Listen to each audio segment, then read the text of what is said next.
बुरी पड़ोसन। ये देखो, इस सरिता ने फिर कचरा अपने आंगन में डाल दिया। ये इंसान है या जानवर? कचरा कहीं भी हो, कूड़ेदान का रास्ता ढूंढ ही लेता है। तुमने मेरे घर को कूड़ेदान कैसे कहा है? वैसे ही जैसे तुमने मेरे परिवार को जानवर कहा। देखो, मैं राकेश भाई साहब का लिहाज कर रही हूँ, वरना क्या, मैं भी मुकेश भैया की वजह से चुप हूँ। राकेश की पत्नी सरिता और मुकेश की पत्नी विनीता के बीच ये झगड़ा रोज की बात हो गई थी, लेकिन हमेशा ऐसा नहीं था। दोनों परिवार 4 पुश्तों से अच्छे पड़ोसियों की तरह रह रहे थे। राकेश और मुकेश दोनों एक साथ ही बड़े हुए और बचपन से अच्छे दोस्त रहे। शादी के बाद दोनों की पत्नियां भी सहेलियां बन गईं, लेकिन धीरे धीरे दोनों में मनमुटाव हो गया, जिससे माहौल बदल गया। तब से ना चाहते हुए भी बचपन के दोस्त दूर हो गए। देखा, आज फिर उस सरिता ने हमारे घर कचरा फेंका। अरे इतनी हवा चल रही है, कहीं से उड़कर आ गया होगा। तुम्हें कैसे पता कि सरिता भाभी ने फेंका है?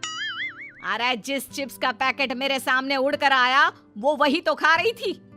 अरे ये क्या बात हुई? अरे चुप रहो, तुम कुछ नहीं समझते। क्यों सुबह सुबह लड़ने लगती हो? तुमने देखा नहीं शुरू किसने किया था? कुछ भी बोलेगी तो क्या मैं चुपचाप सुन लूंगी? अरे नहीं, तुम तो बस सुनाती हो।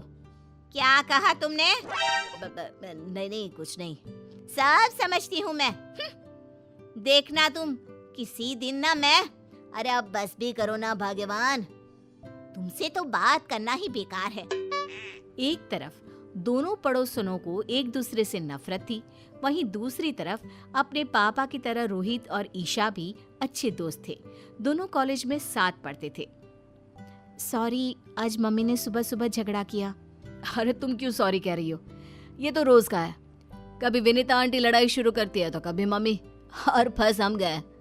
हम और हमारे पापा बेचारे बचपन के दोस्त आपस में बात भी नहीं कर पाते। चलो अब घर आने में है, तुम आगे जाओ। अगर मम्मी या आंटी ने हमें साथ देख लिया ना तो हमारा कॉलेज जाना भी बंद हो जाएगा।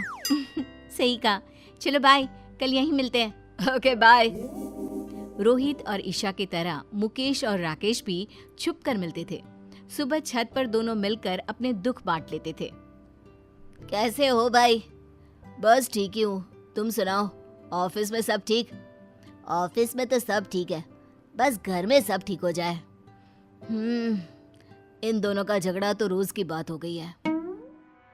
तेरी हिम्मत कैसे हुई मेरे बेटे को आवारा कहने की? मुझे मिसेस शर्मा ने सब बता दिया, शर्म नहीं आती? अरे शर्म तो तुझे आनी चाहिए। मेरे पति की नौकरी के बारे में तूने कैसे कहा? वैसे तो मुकेश भाई साहब करती है, और पीठ पीछे ऐसी सोच। अरे उल्टा चोर कोतवाल को डांटे, खुद की चोरी पकड़ी गई तो मुझ पर इल्जाम लगा रही है। ये सब सुनकर मुकेश और राकेश छत से नीचे भागे। रोहित और ईशा भी बाहर आ गए। आज के बाद मेरी और मेरे घर वालों की बात भी की ना तो मुझसे बुरा कोई नहीं होगा। अरे तुझसे बुरा तो कोई है भी नहीं, और मुझे क्या पड़ी है तेरे घर वालों से? भाड़ में जाए मेरी बला से। दोनों गुस्से से आग बबूला होती अपने अपने घर चली जाती है और बचा हुआ गुस्सा घर वालों पर निकालने लगती है। तुम्हें क्या हो जाता है बार बार? अरे होगा तो अब कान खोल के सुन लो। आज के बाद अगर गलती से भी राकेश भाई साहब से बात करते दिखे ना तो तुम्हारी खैर नहीं। लेकिन माँ। अरे तू चुप कर, तुझे भी वो रोहित से बात करने की कोई जरूरत नहीं है। याद रखना, मुझसे बुरा कोई नहीं होगा। देख लिया तुमने अपनी भाभी के तेवर? आज से सारे रिश्ते खत्म। अब अगर छत पर तुमने मुकेश भैया से बात की तो। अरे तुम्हें कैसे पता कि हम छत पर मिलते हैं? तुमने क्या मुझे बेवकूफ समझा है? अगर तुमने मुकेश भैया से बात की तो मैं मायके चली जाऊंगी। अरे क्या माँ, जरा सी बात में। तू भी सुन ले हीरो, अगर कॉलेज में ईशा के साथ बात की तो अपनी माँ को भूल जाना। सरिता और विनीता के रोज रोज के झगड़ों को खत्म करने के लिए रोहित और ईशा ने प्लान बनाया और चुपके से राकेश और मुकेश को कॉलेज के कैंटीन में मिलने बुलाया। अरे बच्चों, हमें यहाँ क्यों बुलाया? हाँ, अगर तुम्हारी मम्मियों को पता चल गया तो हम चारों की चटनी बना देंगी वो। पापा, मुकेश अंकल, हमने मम्मी और आंटी के झगड़े को खत्म करने का प्लान बनाया है। कैसा प्लान? देखिए, मम्मी और आंटी दोनों दिल की बुरी नहीं है। दोनों के झगड़े का कारण थोड़ी गलतफहमियां और बाकी चुगलियां हैं। आपने सुना नहीं था? मम्मी को विनीता आंटी और विनीता आंटी को मम्मी के खिलाफ वो शर्मा आंटी ने ही तो भड़काया था। हाँ, विनीता तो बल्कि रोहित की हमेशा तारीफ करती है। कहती है इतना समझदार लड़का है, पढ़ाई में भी अव्वल है। सही कह रहे हो। सरिता भी तुम्हें अपना भाई मानती है। वो क्यों किसी से तुम्हारी बुराई करने लगी? बस पापा, इसीलिए हम चाहते हैं कि दोनों को एक दूसरे की अच्छाई का पता चले और झगड़ा भूलकर दोनों में दोस्ती हो जाए। ऐसा प्लान है।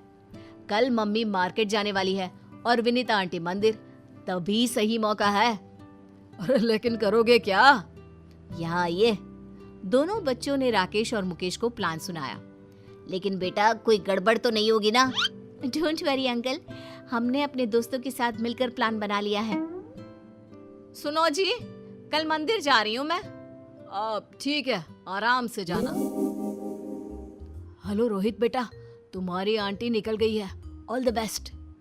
सुनो जी, पैसे दे दो, मैं मार्केट जा रही हूँ। अब हाँ, टेबल पर रखे हैं और मैंने सामान की लिस्ट भी बनाई है, वो भी लेते जाना। बेटी ईशा, तुम्हारी आंटी निकल गई है, जरा ध्यान से। जैसे ही विनीता मंदिर से बाहर आई, उसने देखा कि वहाँ भीड़ लगी है और लड़ाई हो रही है। उस लड़ाई में उसे एक जानी पहचानी आवाज सुनाई दी। वो तुरंत पास गई। आंटी आ रही है, चलो नाटक शुरू करो। अरे पैसे तो देने ही पड़ेंगे, तुम्हारी वजह से हमें चोट आई। देखो, एक तो तुम रॉन्ग साइड आ रहे थे, ऊपर से एक बाइक पर 3 सवार, स्पीड तुम्हारी ज्यादा थी और इल्जाम मुझ पर। गलती किसी की भी हो, पैसे तू ही देगा। और ना दूं तो आज मार मार के तेरी हड्डियां तोड़ देंगे और तेरी ये बाइक भी। देखो, मैं पुलिस को बुलाऊंगा। तीनों लड़के रोहित के साथ धक्का मुक्की करने लगते हैं। ये देखकर विनीता बीच झगड़े में कूद पड़ी। बंद करो ये, तुम्हारी हिम्मत कैसे हुई इसे हाथ लगाने की? मैडम, आप बीच में मत आओ, इसकी वजह से हमारी गाड़ी टूट गई, अब हम इसको तोड़ेंगे। मैं इसे अच्छे से जानती हूँ, ये कभी गलती नहीं करता। गलती तुम्हारी होगी। अब भागो यहाँ से, वरना पुलिस को मैं बुलाती हूँ। नहीं, पुलिस नहीं। अरे भागो यहाँ से। थैंक यू आंटी, आपने बचा लिया। अरे बेटा, तू मेरे बेटे जैसा ही तो है। तुझे चोट तो नहीं आई ना? नहीं, मैं ठीक हूँ। आप जो वक्त पर आ गई।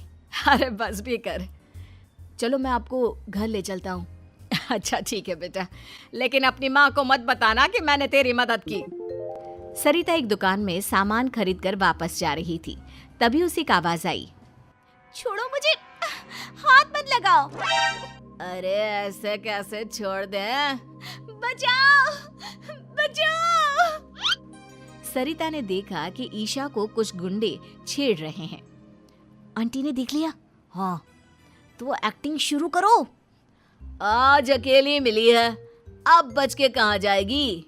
ये सब देखकर सरिता ईशा को बचाने के लिए दौड़ी और अपनी चप्पल निकालकर उन्हें पीटने लगी।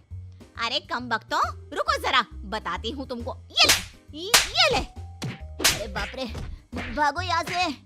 अरे रुको, अभी तुम्हारी अकल ठिकाने लगाती हूँ। भागते कहाँ हो? रुको। जाने दीजिए आंटी, वो भाग गए। थैंक यू, आपने मुझे बचा लिया। अरे मेरी बच्ची, तुम ठीक तो हो? मैं ठीक हूँ आंटी, आप जो आ गई। वो तो भाग गए, वरना मेरी फूल सी बच्ची को छेड़ने वालों की तो टांगे तोड़ देती मैं। चलो आंटी, घर चलते हैं। बेटा, तू अकेले कॉलेज मत आया जाया कर, रोहित के साथ ही रहा कर। जी आंटी जी। और अपनी माँ को मत बताना। सब कुछ प्लान के मुताबिक चल रहा था और प्लान के हिसाब से सरिता और ईशा, रोहित और विनीता एक साथ घर पहुंचे। राकेश और मुकेश भी बाहर ही खड़े थे। अरे रोहित, तुम इसके साथ? ईशा, तो इसके साथ कहाँ से आ गई? तब रोहित और ईशा ने अपनी अपनी मम्मियों को बताया कि कैसे आंटी ने उनकी मदद की। सारी बातें सुनकर दोनों की आंखों में आंसू आ गए। सरिता, थैंक यू, तुमने मेरी बेटी को बचा लिया। मैं तुम्हारा एहसान जिंदगी भर नहीं भूलूंगी। एहसान कैसे बहन, ईशा मेरी बेटी जैसी है और तुमने भी तो रोहित को बचा लिया। अरे कैसे नहीं बचाती, हमारे घर के लड़के को कोई ऐसे ही हाथ लगा लेगा क्या? मुझे माफ कर दो विनीता, मैंने तुम्हें गलत समझा। अरे गलती तो मेरी थी बहन, मुझे माफ कर दो। देखा सरिता, दिल की बुरी ना तुम हो ना विनीता, दोनों ने आज एक दूसरे के बच्चों की मदद की। हाँ, और तुम्हारी लड़ाई का कारण था गलतफहमी और वो मिसेस शर्मा की चुगली। हाँ, अगर हमने बाहर वालों की बातें मानने के बजाय आपस में शांति से बात की होती तो कभी लड़ाई ना होती। हाँ, अब से हम कभी नहीं लड़ेंगे। आखिर पहला सगा पड़ोसी ही तो होता है। उस दिन से दोनों में दोस्ती हो गई। अब मंदिर हो या मार्केट, दोनों साथ साथ जाती। राकेश और मुकेश भी खुलकर मिलते। सुबह की चाय दोनों आंगन में साथ बैठकर पीते। रोहित और ईशा भी कॉलेज साथ आते जाते। दोनों परिवारों में प्यार और खुशहाली फिर से लौट आई।